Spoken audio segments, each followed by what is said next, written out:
Bonjour tout le monde, dans cette vidéo, on voit comment faire la troisième transformation géométrique, qui est celle de la réflexion. Vous allez le faire en même temps que moi, vous allez appuyer sur pause pour essayer la technique vous autres aussi, puis vous pouvez réécouter aussi souvent que vous voulez. Donc, je commence par me tracer une figure initiale. Moi, je vais choisir un triangle quelconque, donc rien de spécial. On trace un triangle. Ça va être ma figure initiale, je vais nommer le sommet A, B, C. Je vais tracer un axe de réflexion quelque part sur ma feuille. L'axe de réflexion, c'est une droite, je vais la mettre assez longue. Comme ça ici, ça va être mon axe. Là, ce qu'on se souvient, c'est que le point qui est homologue à point B, le point B', va être de ce côté ici, donc de l'autre côté de l'axe. Puis si on relie B avec son point homologue, on va obtenir un segment qui doit être perpendiculaire à l'axe. C'est une propriété qu'on a vue en classe. Donc là, il faut tracer, la première étape, c'est de tracer un segment qui est perpendiculaire à mon axe, donc qui fait un angle de 90 degrés, qui passe par le point B. Pour faire ça, il y a deux façons de tracer des droites perpendiculaires ou des segments perpendiculaires. Il y en a une avec l'équerre et une avec le compas. Puisque la technique de l'équerre est beaucoup plus simple, c'est cette technique-là que je vais utiliser.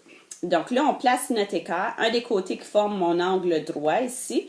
Je le place sur l'axe de réflexion. Je place l'autre côté de façon à ce qu'elle touche le point B. Puis là, il faudrait que je trace un segment qui passe ici, qui se prolonge de l'autre côté. Donc, pour faire ça, ce que je vous suggère de faire, c'est d'aller placer votre règle. Là, assurez-vous d'être bien embarqué sur le point B parce que je vais placer ma règle ici. Puis là, je sais que si je tiens ma règle comme ça ici, puis j'enlève mon équerre, ben le segment, si je trace une ligne ici, ça va faire un angle de 90 degrés que j'avais ici. Donc, c'est ce que je vais faire. Donc, il faut que ton équerre soit par-dessus ton point B pour que quand tu mettes ta règle comme ça, t'appuies, ben, quand tu enlèves ton équerre, tu peux, puis tu traces. Là, il faut rester appuyé fermement. Il ne faut pas que la règle la bouge. Je ne sais pas si vous pouvez bien voir. Et là, je vais aller tracer mon segment perpendiculaire.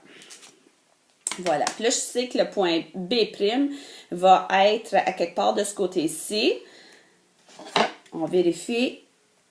On a bien un angle de 90 degrés. Maintenant, on sait que la distance entre B et l'axe de réflexion va être la même distance que la distance du point homologue à B, le point B', et l'axe. Donc, je vais prendre mon compas.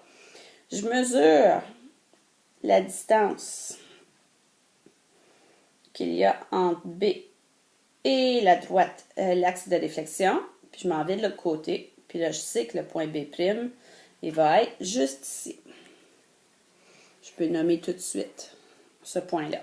Puis là, je répète la même chose pour les autres points ici dans la figure initiale.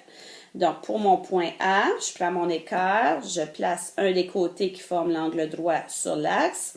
Je glisse comme ça jusqu'à ce que je sois sur le point A. Donc, je m'assure que j'ai bien mon angle de 90 degrés, que mon équerre soit bien placé. Et là, je place ma règle comme ça. J'appuie fermement, j'enlève mon équerre. Et là, je tire ma ligne. Puis là, mon point A' va être ici, de ce côté-ci, à égale distance. Donc, je vais prendre mon compas pour mesurer. Donc, je mesure de là au point A. Puis, je mets la même distance, mais de l'autre côté de l'axe. Ici. Donc, mon point A' serait juste ici. Excusez-moi. Et là, on le fait pour le troisième point. Je place mon équerre pour former mon angle de 90 degrés. Je glisse jusqu'au point C. Je place ma règle. J'appuie fermement. Et je vais tirer une ligne qui traverse de l'autre côté. Je vérifie que j'ai bien un angle de 90 degrés. Je prends mon compas. Je change l'ouverture. Je mesure la distance entre mon axe et le point C. Voilà. Je m'en viens de l'autre côté. Et je viens marquer là où ça croise. J'ai le point C' ici. Et là, il s'agit de relier les points. Comme dans la figure initiale. Et on vient de faire la réflexion selon l'axe qu'on avait tracé.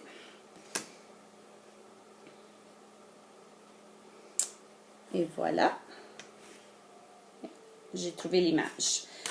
Ce qui peut aussi arriver, c'est qu'on ait une figure initiale.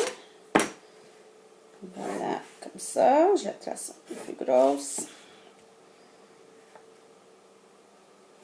Et que l'axe de réflexion soit, par exemple, il passe par la figure, dans la figure. Donc, je pourrais avoir un axe de réflexion ici.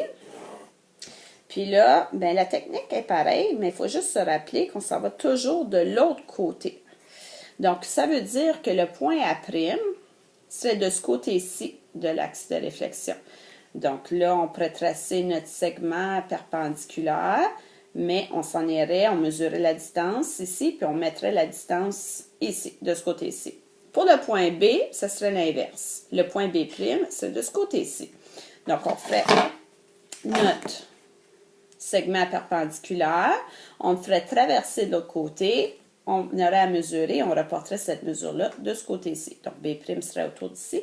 Puis pour C, vu qu'il est de ce côté-ci de l'axe, ben C' serait de l'autre côté, ici. Donc, j'aurais A' de ce côté-ci, B' de ce côté-ci et C' de ce côté-ci. Et là, on pourrait relier nos points. Et voilà.